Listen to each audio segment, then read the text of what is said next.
welcome back to the Mix of Music Podcast. I'm your host, Dee Kei, and with me this week, we have Beck at the batter's box. Live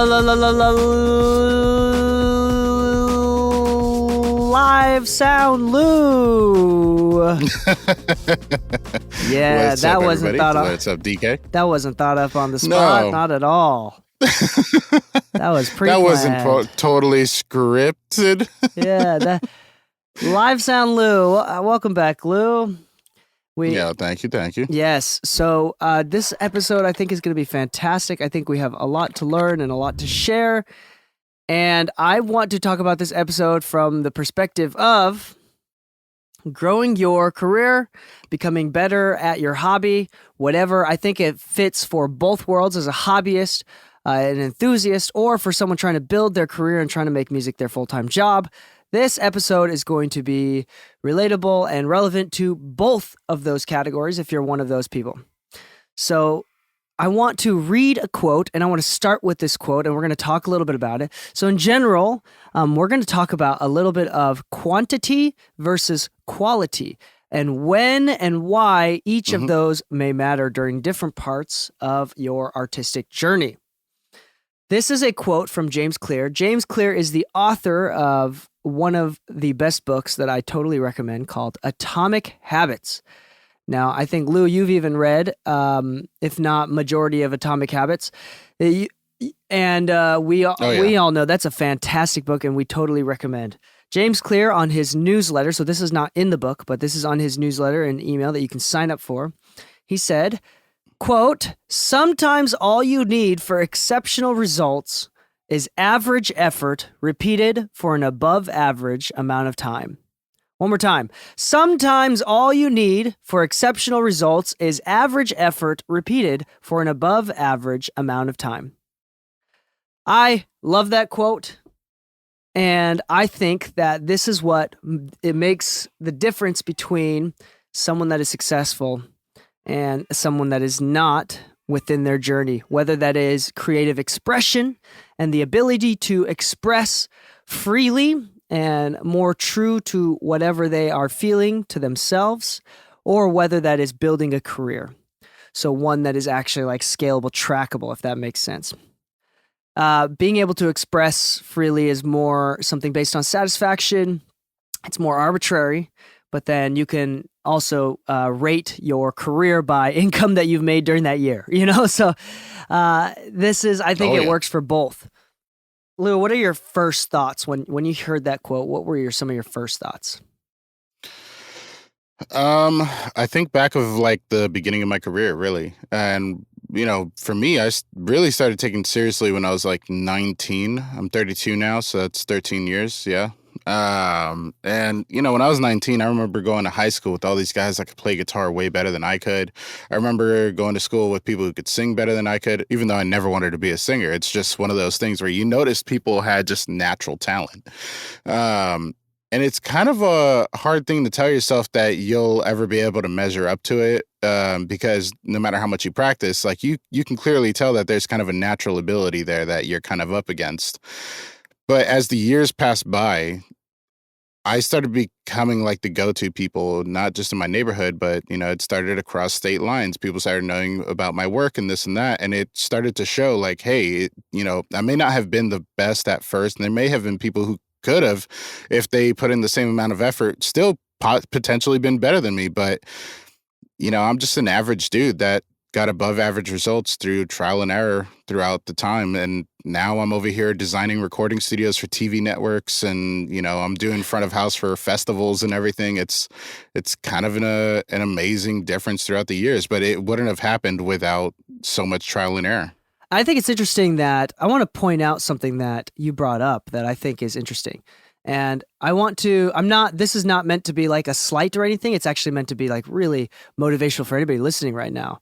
Is that notice that Sure. Lu didn't say he became the best singer from practicing. He became the best guitar player from practicing. From you just sticking around and being available, became the one that was hired. Yeah. That was front of mind. Yeah. That's interesting.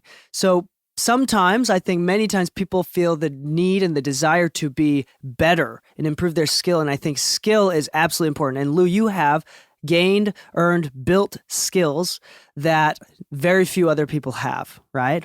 You have a monopoly on some skills. Yeah. But that being said, you've also have some, just above average skill, like skills that are like, you're probably above average, but not the best in the world. But people are still paying you lots of money for those skills because you're available and you have a reputation and you're known. You've created a reputation for being able to get things done. There may be someone who may cost less than you and can do a better job than you, but the difference is you're the one getting hired, and I think that is the super most important part. And when you do things for a really long time, like you said, like when you just keep doing them for years and over a decade, people will start to hire you because at the end of the day, hiring specifically is more about reputation and trust, just as much as it is about skill. Think about the classic old Android versus Apple, right? We all know that Android is way more feature packed, better cameras. They're updated much more frequently, and because of that, if you buy a phone next year, you know it's definitely better than the iPhone that just came out this year. You know, whatever. But Apple's got great branding. Everybody knows them. They're top of mind all the time, and because of that, they get bought out just a bit more. You know, both companies are successful. It's just, but you know, people who enjoy the presence of Apple products in the ecosystem, you know, they tend to flock that way. It's the same way with how we get hired.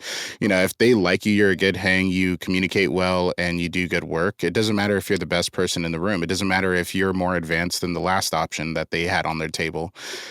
Chances are you're the one that's going to be hired.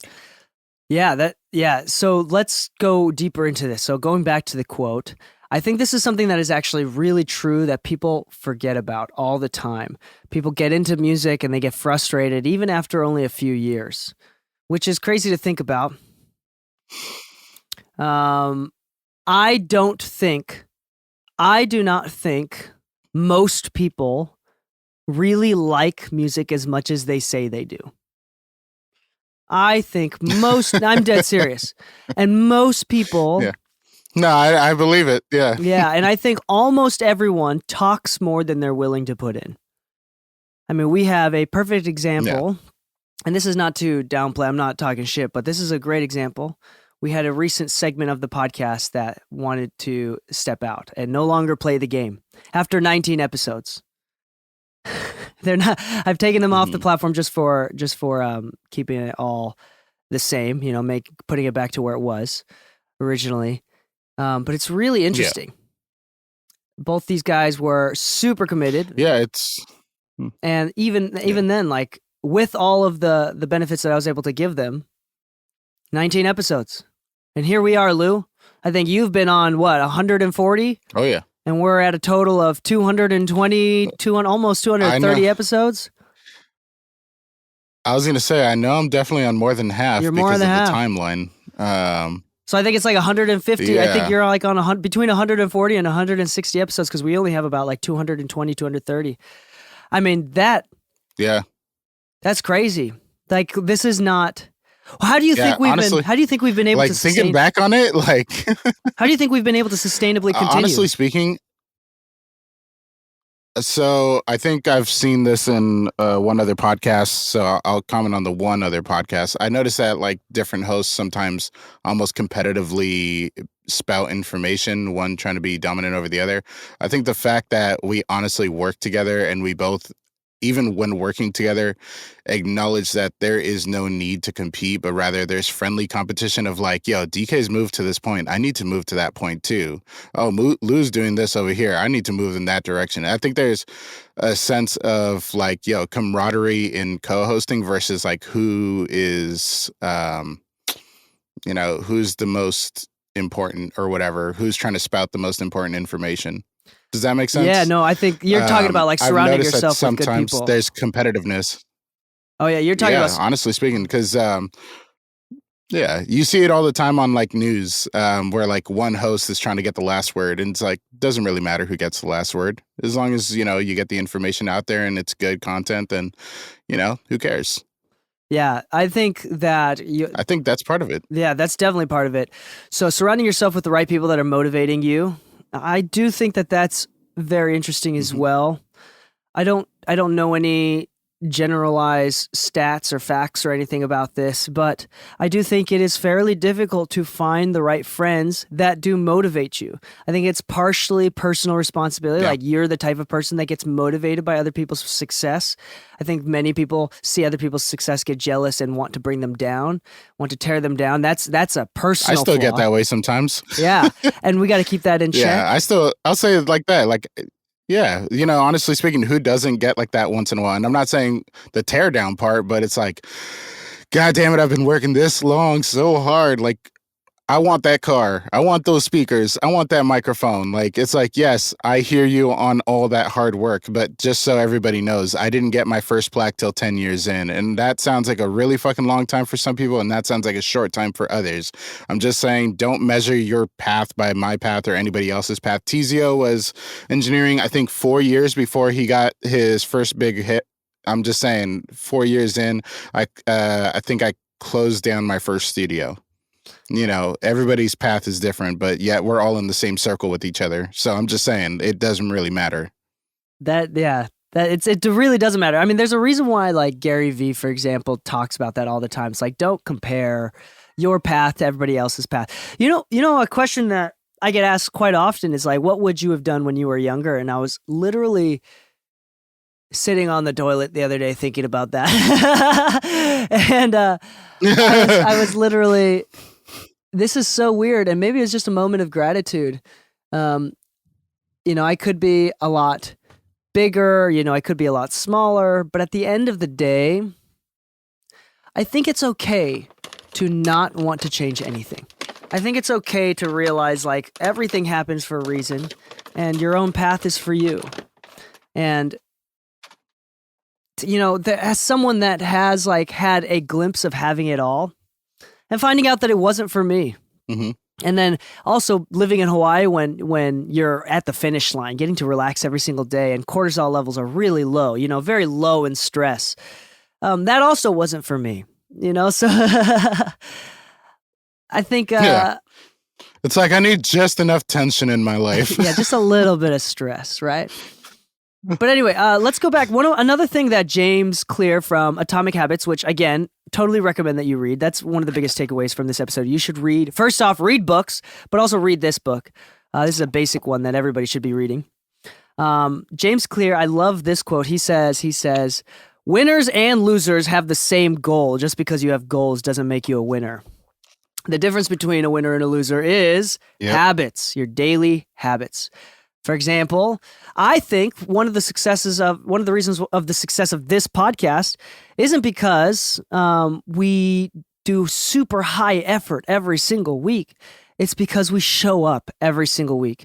And there's been many times, Lou, I know you see it firsthand where we're both one of us or both of us or whatever is just like this.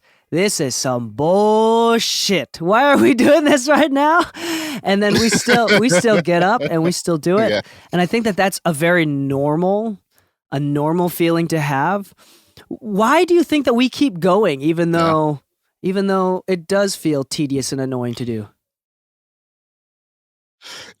I have two reasons on my end. I know both of us have ADHD. I know both of us can squirrel out pretty extremely, but one, doing things with consistency has always panned out for me, and I know it does better with time, and I'm a very hopeful person, and I think that sense of hope with consistency maybe, I don't know, a poor excuse for saying like one day it'll work out. I'm hopeful and I'm consistent, but when you first asked me to like work with you on this podcast and co-host, I was like, I really just didn't know what this would mean and where it could go. But I was like, you know what? Why not? Let's try it out. And then once I started seeing what it was doing, I'm like, okay, this is cool. And you would hit me up asking like, oh, have you been getting messages from like listeners, this and that? I'm like, no, I really haven't. But like going to NAMM and everything, going to see different friends, meeting new people, they're like, oh, you're part of the Mixing Music podcast. I'm like, oh, you listen? They're like, yeah, it's really helpful. It's really actually helped a lot. And I'm like, cool. And you know me, like I don't mind teaching. I don't mind sitting down and giving everybody the information that they need. I actually really enjoy teaching, which is why I've considered teaching as a future job. So to know that it actually helps people, it kind of keeps that hope and that drive for consistency there. You know what I mean? Like, Yeah, I that's think true. part of it is just knowing that it helps somebody and you're like, you know what? As long as we can keep it consistent, we know, hey, at this time, this day, we always do this. Like, all right, cool. You know what? Let's do this. Like, and without the thought of like, yo, this could really be like that 1 million download stream, this and that, and like we could be sponsored by Red Bull. It's like, I'm sure that's possible in the future. I just don't know at what point, and I'm okay with that. That's And because of that, I think the consistency is there versus frustration over, it's taken this long and we haven't hit this number. Who cares? yeah, that's super interesting. Just keep going. I think there's a couple, on that note, piggybacking on that, I think there's a couple reasons why we've been able to go. First off, I want to preface that I don't think I've ever done anything as consistently as this podcast ever in my entire life. I mean, I post on Instagram every once in a while, and that's never been fully consistent. But here we are, like almost 250 episodes in, and I have not missed, maybe I've missed 1 week, maybe. And that's because I forgot while I was vacationing in Japan or something crazy like that, And I don't think I've ever been, and I think there's a couple reasons for that. And hear me out on this. Number one, doing this podcast has never been any sort of big event. It's never been a big deal. Like I've never made a huge event out of it. Like a marathon you prepare for, it's a big deal, right? But for this, the podcast it's just a habit. It's just something, okay, every Monday we're going to do this. We're setting expectations. It's not a big deal. And so it's not a big, huge event. It's just a habit that we're doing. And the second thing that I'm thinking about is literally, I'm starting to like, James Clear talks a lot about this too, as well as like it to kind of put it into an identity. Like I identify as a podcaster. And as soon as that started happening, then people have what did James say in the book? I'm trying to remember, but like people have big egos and they want to protect that. Humans naturally are able to protect identities that they build for themselves. So for example, if you start saying that you're a runner, like if you start identifying as a runner, you're statistically much more likely to go on runs more frequently than someone who runs every once in a while but doesn't identify as a runner. So it's like kind of letting identity kind of be used as a tool to help push your goals forward. I identify as a mix engineer, right? I identify as a mixer. I'm a musician. I'm a music appreciator. I'm a father. These identities we go a long way to protect. So I think that's another thing as well. I identify as a teacher of sorts, a mentor, right? And at the same time, I think it's just like, and then I just let the ego, I utilize my ego in a way that is healthy by continuing to do that, which is a weird thing to think about. Honestly, I think the identity side of things is extremely true. Like, I think it's whether you want to see ego as an evil thing or not, I think it's a necessary evil at that point. Honestly speaking, like, would an activist say I'm not an activist?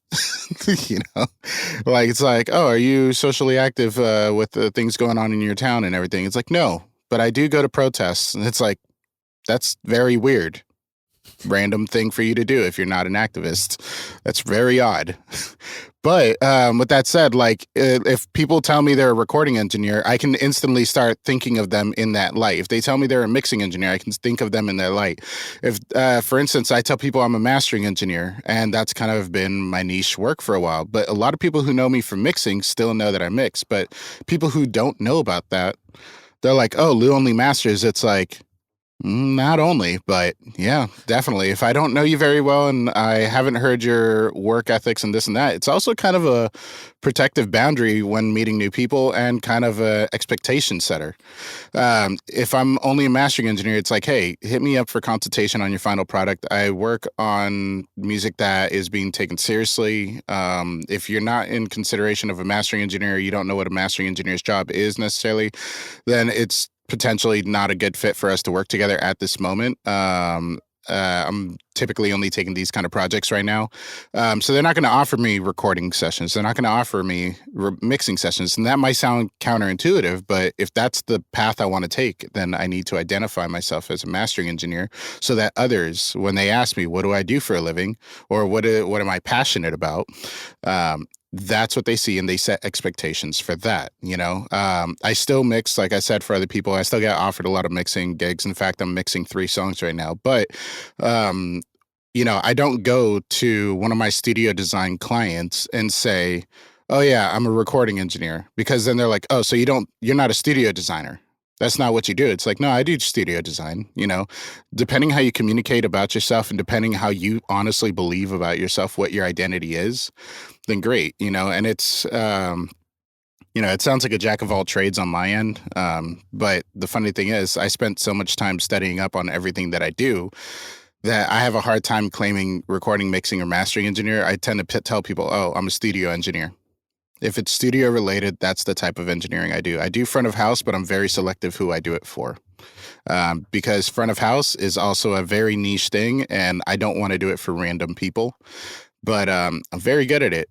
And I even wrote a curriculum on it. But I don't tell everybody I'm a live sound engineer because that's not the kind of work I want. Yeah, I think another thing too, back to not making this a big event. I think I've had a couple students, and this may be relatable to a few of you. When you don't do mixing all the time, when you don't do music all the time, it feels like every single time you get in front of the computer, when you get down to do a mix, it feels like a big event. And when it feels like a big event, maybe that if you're a fairly neurotic person or easily consumed by anxiety or of the sorts, if it's something that you only do every once in a while, of course you're going to get stressed out, make it a big deal, and you're going to be unable to do it. And you're going to be really, really critical about yourself. I think the reason why artists should release music all the time is partially for the marketing of putting out content every once in a while or frequently and consistently, but it's also part of the mental release. It's also telling yourself that I ship my product, I finish the work, and I move on. I am not a limited box of creativity. I am limitless. I have limitless creativity, and you show yourself that every single time. And the confidence that you build from doing the work consistently is going to blossom.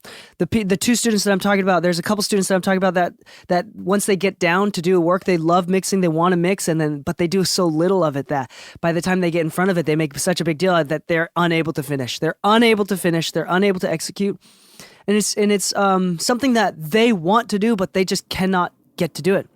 So I think there's some sort of secret about not making a big deal and doing consistent. Let's go into the idea of quality versus quantity. This is something that I'm very passionate about, and I think that both are extremely good and extremely useful. And I think it's also very heavily dependent on your personality type. In the beginning stages, I do believe that quantity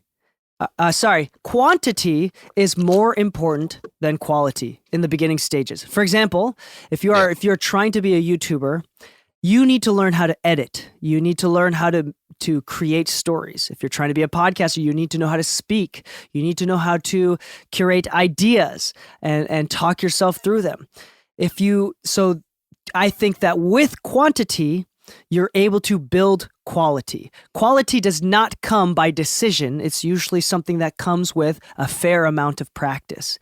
And most people kind of get put up into this thing. Japanese people love to do this. Japanese people are famous for not running or not biking until they have the shoes, the clothes, the hat, until there's this like level of over preparedness that then makes it a big event. Then running becomes a big event. Right now, they're less likely to run consistently because they have to over prepare for it every single time, and that's strenuous and there's too much anxiety into running now. But then again, Americans, they're like, if you want to run, you don't even give a shit about what shoes you're wearing. You just want to run. Just run. That's the very American thing to do. And I think that that's a much healthier thing. And then after the running, you realize, oh my gosh, actually the shoes I think are hurting me. Let me just switch them over to something better. And then you slowly upgrade. I think that's a much healthier way, both mentally and as far as execution as well. So not making it a big deal, right? Just starting. I do think that quality. I think that's, yeah. Go ahead. No, I was going to say, I think that's kind of like a really good way of phrasing everything. Especially when you consider like it doesn't even have to be audio. It could be going to the gym. You see people who have like the gym bag. They have the perfect shoes, socks, everything. They got the wrist wraps and all that, and then they can't even hold form.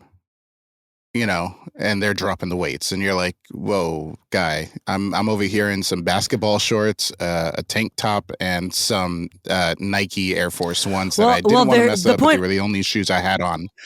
Well, I think with the gym specifically, the point is that they're still going, right? They're still going, so they might not be doing it right, but they're going. Right? It's they're going, and that's how it starts, right? You could buy everything and go on your first run. But you might have overthought the process of it. It's like, hey, just get the habit of it going, because that consistency is going to do better for you than what the shoes are going to do for you right away. If you don't got your breathing in lock and you're trying to run 4 miles straight out the gate, then you're probably going to be breathing really weirdly or badly by the end of it. Maybe just go for a light jog first in your regular shoes and just get the breathing in check, For sure. But yeah, I mean, you see it in studio sessions where like the engineer is so tense because he's like, I don't want to distort. It's like, cool, but your tension that you can visibly see, all the little neurotic things you're doing right now is throwing off the artist, wondering if you really know what you're doing or not, because you're making a big deal over something that's not a big deal. Which is really interesting. So I do think at the beginning stages, quantity is significantly more important than quality. Quantity creates quality. Now, there are many YouTubers that blow up, for example, because they're able to do quality from the beginning. Now, I guarantee, I will put money on the line that if they're putting quality from the beginning, they've done other failed projects in the past. They've been doing it for a while. It's not some sort of new thing. I mean, look at the first couple episodes of this podcast and the first few videos versus what we have going now. It's not that much of an increase, but it's still an increase. And also, specific to podcasts, statistically speaking, people want to see you improve. Like there's an actual audience engagement thing going on. People are more committed to a host if they are improving over time. So there's a benefit of gaining quality over time. I think in the later stages, not even the midway stages, because in the midway stages, you're when you're like getting pretty good, like level 5 out of 10 levels, the first 5 levels, the first 3 to 5 levels are all about quantity, just putting out more product, doing it more, getting into the habit of doing it. And then from level 4 to 6 or somewhere in between there, probably around level 5, it's going to be introducing more quality. Not the best that you've ever done, but introducing slowly over time. And then the final levels, and unfortunately, this is where a lot of the biggest YouTube channels kind of pop off, the biggest TikTok stars pop off, the biggest podcasts and everything like that. Even records. The difference is not in the first 90%, even in the first 95% of the creation of content. It's the attention to detail in the last 2 to 5%. That's the big difference. It's when people like Mr. Beast has hundreds of thumbnails and they pick one for a single video just to see which one does better, just to see. And they do dozens of edits probably to figure out which one is the most engaging and the perfect amount of time, right? There's a lot of the amount of effort that goes into, there's a few Mr. Beast videos and interviews. I don't know if it's Mr. Beast or some sort of like content creator where they go into the amount of effort that it was Alex Hormozy talked about how he hung out with a bunch of like professional YouTubers and he was super impressed with how much effort each of these YouTubers put into, like the hundreds of thumbnails, the hundreds of videos, edits that they do, and the amount of actual effort for something so seemingly small. And I think that is going to scare most people away in the beginning phases. In the beginning phase, again, sometimes, what's the James Clear quote? Sometimes all you need for exceptional results is average effort repeated for an above average amount of time. It's quality begins when you figure out this is something that I like, which is a barrier that you do have to pass. Like, for example, if you're doing music to be cool, you're gonna quit music. Like, you're not gonna get past level 5 because then it actually doesn't work out. Yeah, it doesn't work. But if you're doing music because you really like music, you're going to be able to keep going. Right? So that whole thing of being just super consistent, super constant. Anyway, Lou, I don't know about you, but the idea every single time I do something like super high, heavy effort and I put it on the YouTube channel and whatnot, I like stop making content for a month after that. It like burns me out. We're going to take a quick break to let you know that this episode has been brought to you by Tegler Audio, based out of Berlin. Tegler makes fantastic analog pieces of equipment, everything from compressors, both tube, VCA as well, from reverbs to recording channel strips to tube summing mixers, and to my favorite piece that I personally own and have and use is the Schwerkraft machine, which is digitally controlled compression, 11 different types of compressor. I mean, this thing is built to the brim with tubes and transformers. It's fantastic. They have digitally controlled analog gear, which I'm a huge fan of. They've got 2 different pieces of that. They've got 500 series gear. So whether you're a tracking engineer, mixing engineer, or a mastering engineer, you need to check out this high quality company, Tegler. And guess what? Their prices, they're not crazy. They're mid-range prices for high-end equipment. They're like a fantastic company. We love them so much. And if you want 10% off any of their gear, you can go to their website directly or from their shop directly, or I'll link it in mixingmusicpodcast.com/Tegler, Tegler, and use the code MMPOD to get 10% off your next order. Now back to the show. Have you ever felt I'm that not way? gonna lie, I was showing this to one of our interns. I wanted to give them an example of consistency versus quality, and I used both of us as an example, both showing the pros and the cons of both of our approaches. Because I know when you put something out, I'm like, holy fuck! I'm looking at your edits, and I'm like, I should have done that in my video. I should have. And then I look at my videos, and I'm like, okay, this is the one I worked hard on. And the one that got the most views is not the one I worked the hardest on. In fact, I just tried to get it off my table. But even then, the videos that were beating us both out were the shorts, But it kind of went to show that I was like, the video that I have on YouTube that has maybe 4,000 or 5,000 views is the Auto-Tune Pro X tutorial video. I literally hated making that video, but I knew it was something. I'm like, hey, this is a new plugin. This is like the timing. This would make sense to do it for this reason. Okay, let's do that. And then every video after that just did less and less numbers. And then I started putting out shorts to try out shorts, and shorts that had no audio, or no dialogue, were doing better than shorts that had dialogue. And I started realizing okay, maybe I should push more in this direction. But the point of me showing them this stuff was sometimes it's not about the highest effort at start. Some of the lowest effort videos I did better. And if I paid a little more attention to what was working for me, I probably could have had increasing numbers per video, but instead I was ignoring what was there. And I think that happens to a lot of people too, where they get to a point where they're taking on every gig that they can, right? And they're like, okay, well, I've done 100 gigs, but all my gigs are still these lower quality artists. It's like, well, have you throughout time been trying to improve what it is? Have you been looking at what has arguably been your better sessions and what has not been your better sessions? Has the artist showing up later in the evening resulted better than the artist showing up earlier in the day? Has you buying this new vocal chain that you thought was going to make your recordings better have improved the quality of the records at all?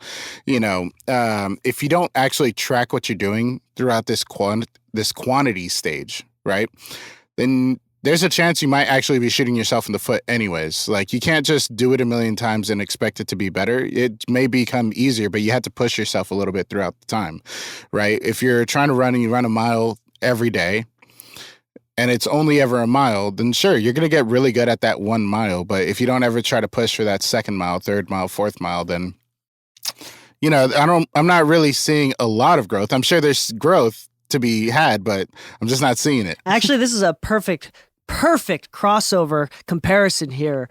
Did you know that when running, there's something called heart rate training, where you run not at a specific pace, not a specific length, but you train at time, so the length of the run and your heart rate. So keeping your heart rate at a specific level for longer amounts of time. Okay. If you train like that, so running the mile fast is fantastic. Even running long distances really fast is fantastic. But do you know what? Burns more fat, releases more endorphins, and puts your lungs and heart into better shape is running really slow. So keeping your heart rate, so this is called zone 2 training. And you keep your heart rate in zone 2 for most people, depending on your age. This is where age is and body types and whatnot and genetics. Most people keeping your heart rate between 135 and 155. If you're around 30, then it's going to be closer to like 145-ish, somewhere in there. And you do that sustainably. For most people, if you've never ran before, 145 is a fast walk. That's all it is. You might not even be able to start running. For someone that's a little bit more fit, it might be a very slow jog. The point is, that's the level right there. So what happens is it's called aerobic. You're building your aerobic endurance. The lactate acid in your legs is not building up, and you're actually the oxygen is actually flowing through your muscles a little bit more. I'm not a doctor nor a scientist here, so I'm kind of being a little brutal with the terms here and butchering him probably. But the point is, there's more oxygen going to your muscles. You're actually building more muscles. And because of the very slow burn, you're burning fat rather than immediate access like glycogen storages. So instead of burning calories from sugars that your body is developing, it's able to take the time to burn fat, which is much slower burning. So literally going slower for longer amounts of time is better for your body, your mind, your heart, and your lungs. Running 6 miles 4 times a week for whatever, right? The number is arbitrary. But running 6 miles at a 140 heart rate is better than running 6 miles at a 180 heart rate. It's literally depending on your goals and whatnot. So it's significantly better for your body. Isn't that wild? And then on top of that, you're able to recover faster, meaning that you're able to run the next day. If you burn out and run too hard, the part of the reason why you want to train and run slow for a marathon is so that you can continue putting in miles every week is more important. Like, so how many miles in a week you run is significantly more important than how many miles you ran one time. And then, like, regardless of whether your body just breaks, right? You need to put in the weekly mileage, not the daily or the single session run. You run slow for the purpose of recovery, for the purpose of building that aerobic base. If you want to burn fat, if that's your thing, right? It's literally less effective to run fast. It's worse for your body, your muscles, and your bones if you run fast. Isn't that wild? So I looked into this after, I know you know this. I don't think anybody online knows this, but I recently got a hernia while lifting weights. And it wasn't like a bad hernia, like, oh my God, he tried to lift too much. It was actually funny enough the day I wanted to start lifting less. And I decided, okay, I'm going to drop the weight a couple and I'm going to drop the set for this one. And then I'll start dropping the weight more and increasing the set. And I'll start trying to even myself out. But that's when I finally felt something in my stomach. It didn't happen anything right away. But obviously going too hard for too long, something happened. And at some point, the hernia must have developed. And, I noticed it at some point. Doctor said it was unlikely that it happened the same day that I noticed it. But I took time off from the gym for a little bit, and see me, like, that's the one consistency I really worked hard to build. And like, DK, you know how hard I've been like talking about, like, I'm going to go to the gym, I'm going to be doing this. And then like, once I finally started going, I'm like, I'm going hard. And every month I buy myself like a reward, like a new gym bag, some new gym shoes, wrist straps, next thing I need to buy is a belt, obviously. But part of what I did is I started like looking up, like after you told me about that before, I was like, now that this is going on, like, let me see if there is like specifics for endurance-based weightlifting. So funny enough, I kind of been working around that. I don't have a watch or anything to tell me where I'm at. But like I've started doing like I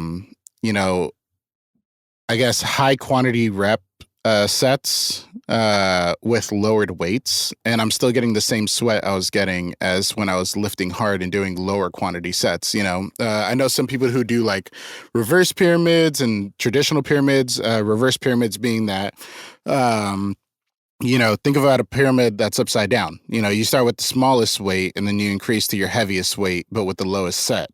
Regular pyramids, you start with the heaviest weight and you do like maybe 2 pumps, decrease it by like 20%, do 4 pumps, and just go down from there until you're doing like just the bar and you're doing like 15 and your arms are burning at that point. But the whole idea is like at a certain point, you can try to put the maximum amount of effort. You're going to burn out. It's a lot of work. Like you said, like if you make it this big ordeal every time, then you're probably going to burn out at some point, whether it's physically, mentally, emotionally, whatever. But honestly, just having that consistency and just knowing what you're shooting after every time you do get to the mound, to your seat, to the gym, to the jog, whatever it is that you're doing, as long as you're consistently doing it, even if it's not high effort every single time, but you're doing it consciously, meaning that you kind of have a goal in mind. Like maybe in this recording session, you're just looking for the vocals not to be as sibilant. So maybe you employ one trick that minimizes sibilance straight from the source, maybe putting the pencil in front of the microphone or using a double filtered pop filter or switching from metal to mesh and seeing how those results play. And these little things that you can do every so often will actually help.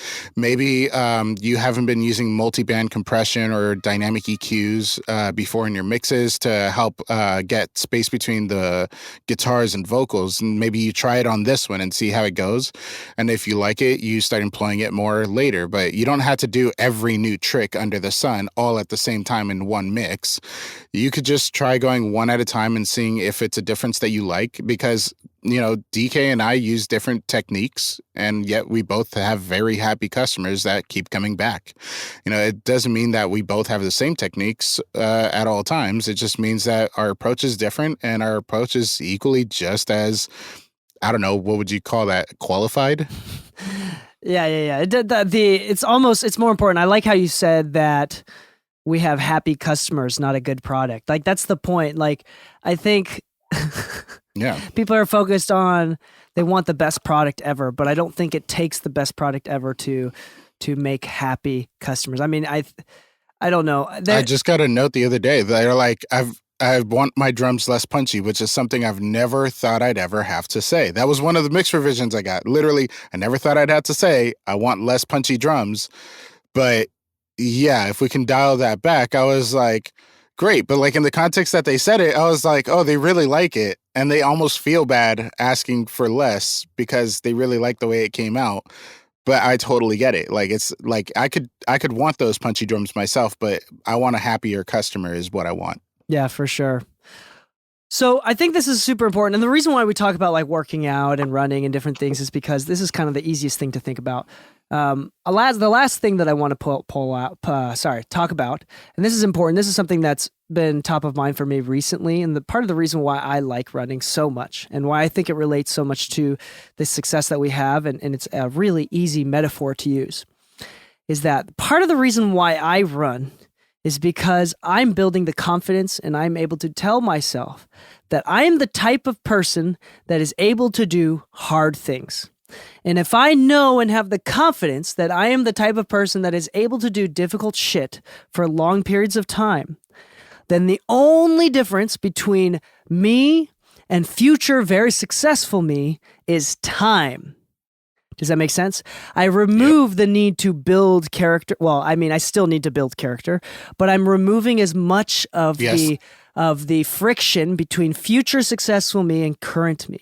And I'm removing it down. I'm trying to whittle all of that excess fat down to just time. And if I keep doing what I am doing right now, the difficult thing, and continue to be able to be the type of person that is able to do difficult things for extended periods of time, then I will be successful. It's only a matter of time.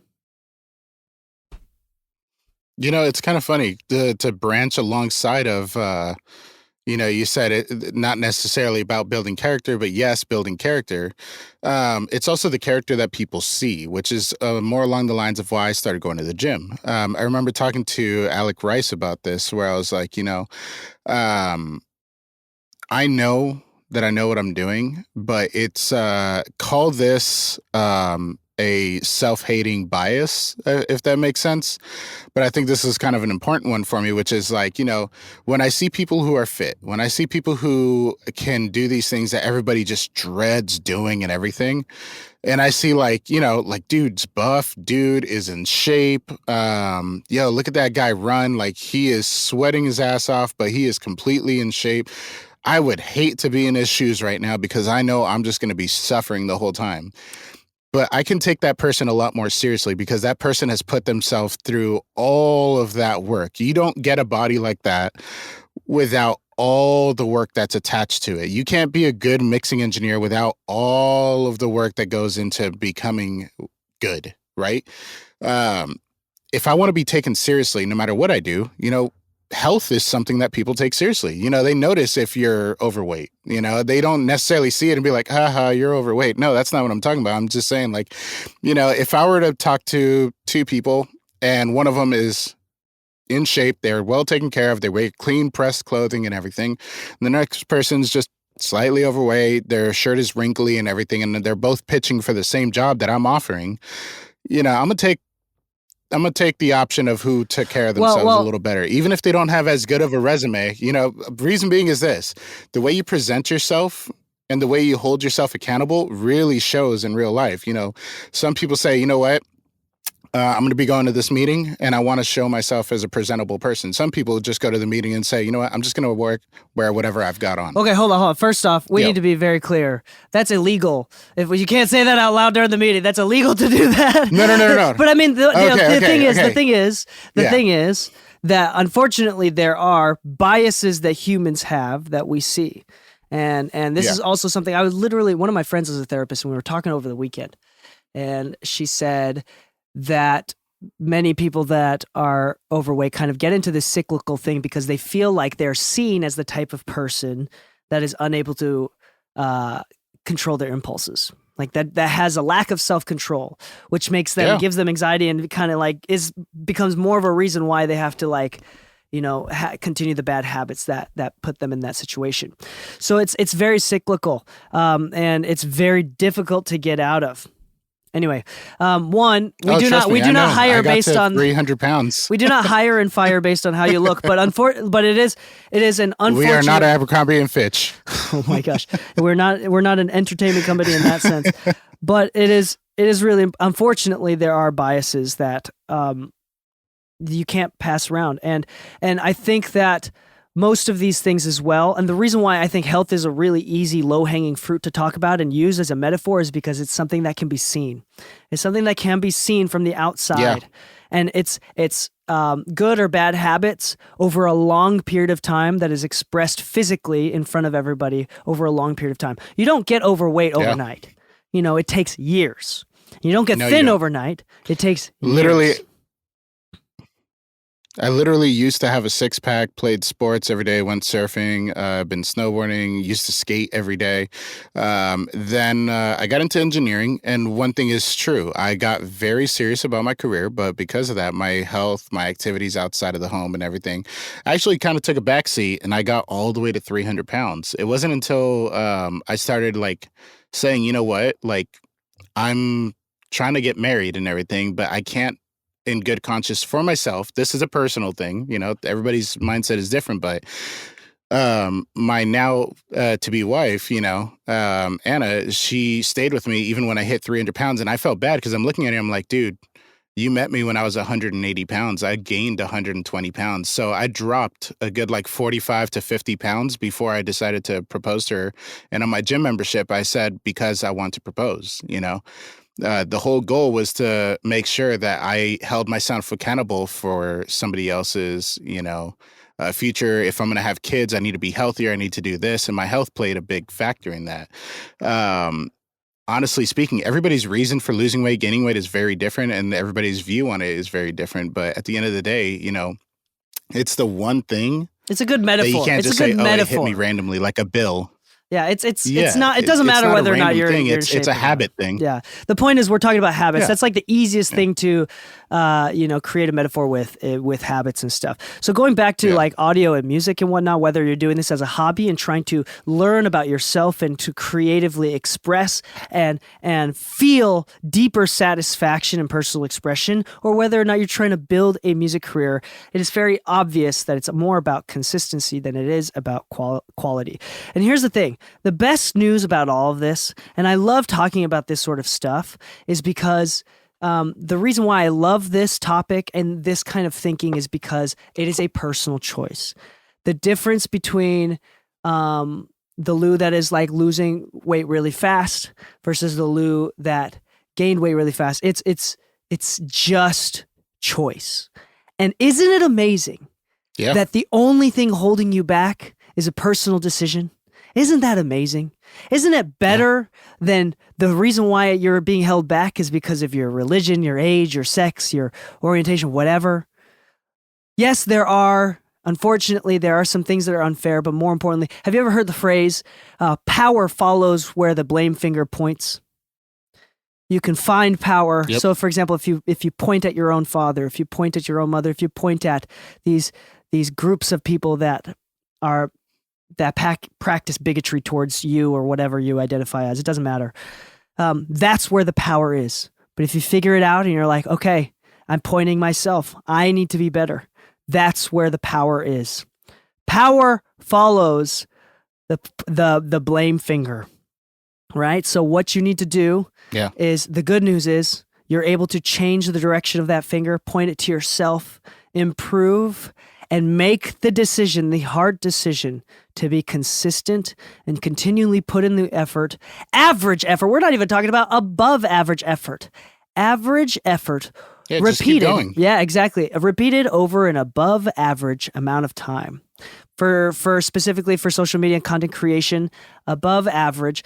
I think we were looking at stats for podcasts and YouTube. It's typically somewhere between the 2 and 4 year mark that people start blasting off. The trajectory changes, and it starts to have exponential growth in subscribers, viewers, and listeners. Is around the 2 to 3 year mark. And here we are getting jealous and looking at other people that have been doing it that for years, and we don't even see them. I've met This is something crazy to think about. I've met producers and actors in LA, and they're like, yeah, I'm just a successful actor right now. When they say that, most people will be like, that's so cool, but most people won't see the amount of absolute fuckery that they've been through. The poverty, the bad decisions, the absolute horrendous BS that most people aren't willing to put in just for this one moment of being able to say with pride, I'm a film producer. I'm a music producer. Yeah. They don't see that. Yeah. And that's the crazy thing is in order to do something especially creative like this, and the reason why most successful creatives are broken is because sometimes it does take a little bit of brokenness to become a high achiever. Sometimes to be able to put in the consistency. Yeah. Take your trauma, turn it into coping, turn your trauma into something like figure out ways to cope with your bullshit. Everybody has bad things that have happened. Everybody has weaknesses. You have to learn how to cope. And from a psychologist's point of view, from what I understand, again, something that I asked this last weekend from this therapist was, what is trauma? Trauma is something where you are unable to cope. It was so bad that you're unable to develop coping mechanisms. Now, most people say they have trauma, but honestly, they're just pieces of shit that aren't willing to cope. And I'm going to be honest with you right now. There's a lot of people out there listening right now. For example, you sent me a post about a guy on Twitter.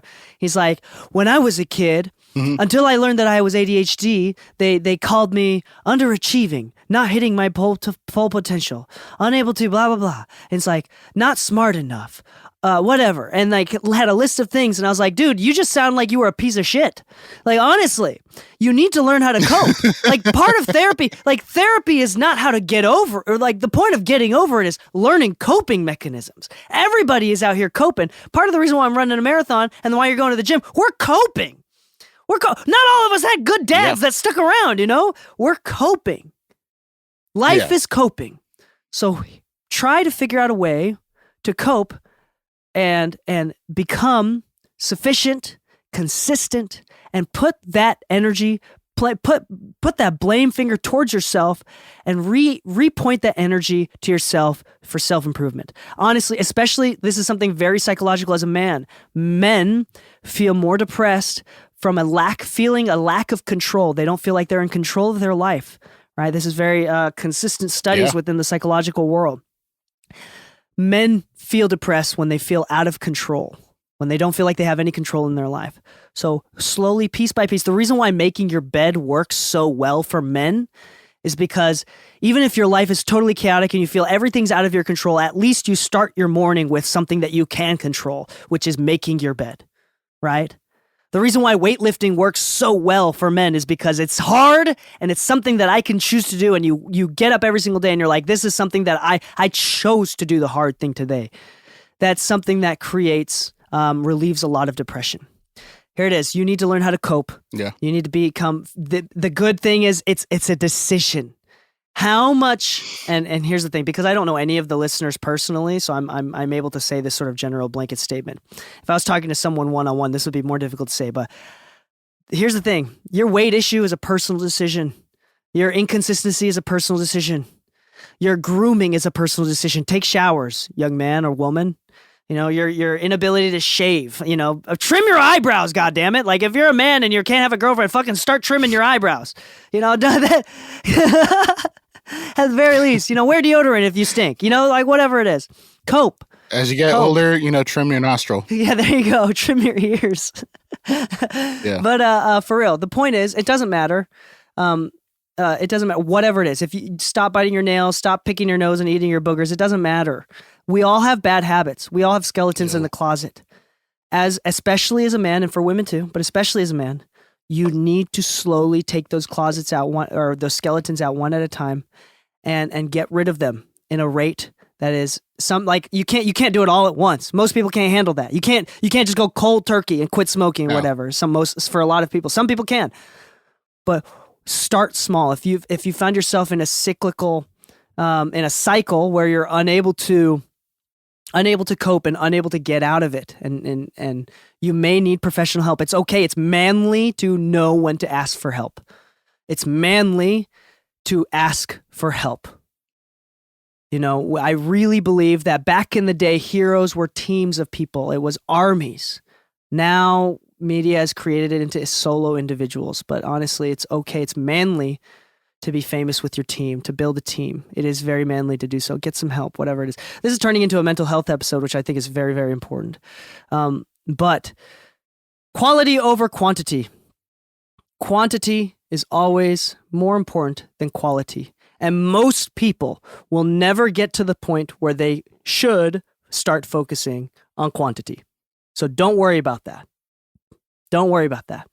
If you are one of the very, very few people that have been doing something for years, and I'm not talking about the guy that's been doing music for 10 years, but they only have a portfolio of a couple hundred songs. I'm talking about the guy that has been doing hundreds of songs every year for 10 years. Then you may be able to do something like doing less songs, and then focusing on quality. Okay, I think that's enough. I think we've shared a lot of bullshit. I think we've shared a lot of really, really good things. Really, really good buffet of information here, and take and choose what you want. Take what you want. Lou, any final thoughts? Yeah, honestly, just I tell people all the time, I think the only thing that's ever really made me succeed is just being consistent with people and just trying to communicate with people and letting them know, honestly, we can do this. It'll be fine. Just keep going. And I think you've heard that from me a ton of times, DK, even as we run our business. It'll be fine. Don't worry about it. Let's just keep doing what we're doing. It'll pan out. And I think to this day, it's panned out. Even at our worst times, it wasn't the worst that it could ever possibly be. Amen. Who was it? Yeah. The Stoic that said most problems are within our own mind. They're not real. They're just in our own mind, the anxiety and worry. Anyway, I love this sort of topic because, again, the power is within us. We choose. And how beautiful is that? that we get to choose. We don't live in a time where, we don't live in a time where it's not our choice, where we're born into castes. Well, depending on where you live currently, but in America, in the modern first world, right? You're not born into a caste and doomed. It's incredible. Even in Japan, it's significantly more difficult to become promoted and to get out of poverty than it is in America. And I don't know. There's something really amazing about being grateful, pointing the blame finger within, and choosing to cope.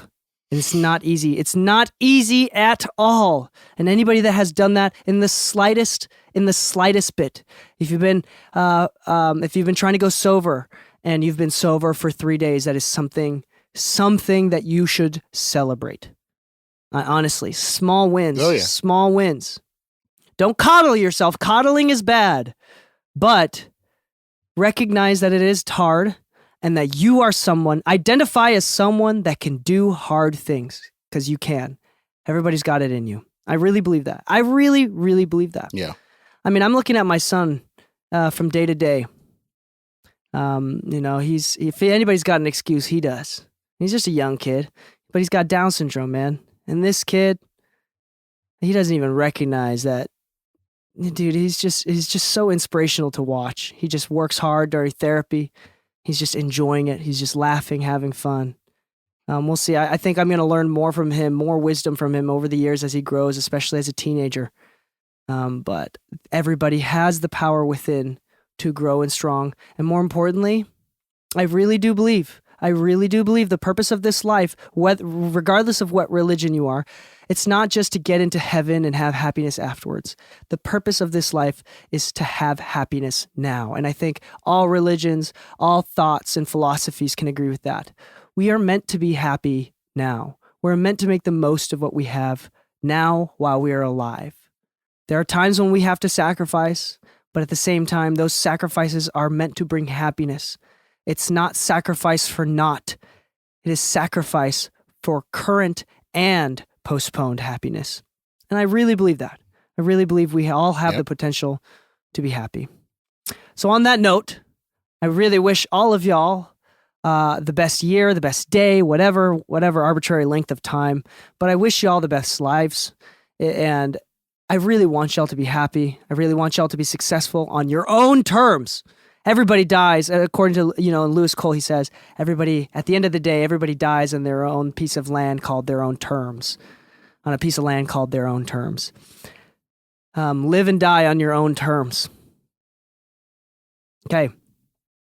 Sorry, I'm getting a little tangent here, but we love y'all. Lou and I love y'all. We're more than happy to help y'all out and be there for you and give words of affirmation. Not too much. We're not trying to coddle you. But we hope that you're able to successfully cope and figure out how to do the best. And I hope that we too, Lou and I want to be clear, we're still in the running right now. We're not masters that have figured out how to cope and figured this shit out. We're currently figuring it out. Figuring it out. Nobody has any idea what's going on. We're all just trying to figure it out. And on that note, happy mixing, my friends, and stay saucy.